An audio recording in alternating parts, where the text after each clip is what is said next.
Malapit nang mapanood sa CLTV36 ang mga film at animation na gawa ng mga estudyante ng Angeles University Foundation, College of Computer Studies o AUF-CCS. Hatid ito ng pinirmahang Memorandum of Agreement o MOA ng istasyon at paaralan para maipalabas ang multimedia content na binuo ng mga young filmmakers ng universidad. Lumagda sa kasunduan sina RBC, FVP and COO Billy San Juan, CLTV36 TV Operations Head Mark William Canlas, AUF-CCS Dean Dr. Lilibet Timbol Quizon at Maria Joyce Makaspak, AUF-CCS Industry Internship Coordinator na isinagawa sa RBC Studios nitong June 24. Ayon kay Quizon, sa pamamagitan ng kolaborasyong ito, may papakita ng mga mag-aaral ang kanilang natutunan sa industriyang kanilang kinabibilangan. This is a very exciting opportunity now that we have officially partnered with CLTV.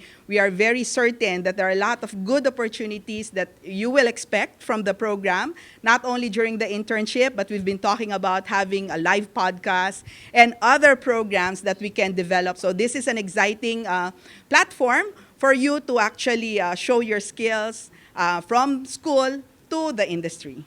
Batid nito na ilang taon na rin ang pagtutulungan ng AUF at CLTV36 upang magbigay ng pagsasanay at karanasan sa media production para sa multimedia students. It's been a good experience already kasi for the last few years meron na pong nag-i-intern sa CLTV, no?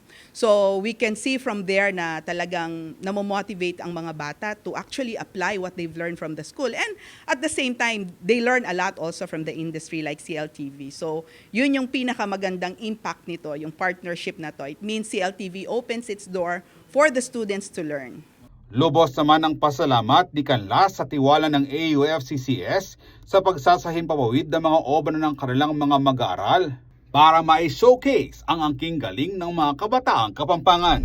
Dahil sa partnership na ito, we are able to showcase the talent, the creativity ng ating mga Kapampangan filmmakers and animators because they will be providing CLTV36 with this multimedia content kung saan ang mga pelikula, animations, documentaries ay mapapanood na ngayon ng buong Central Luzon and even nationwide dito through CLTV36.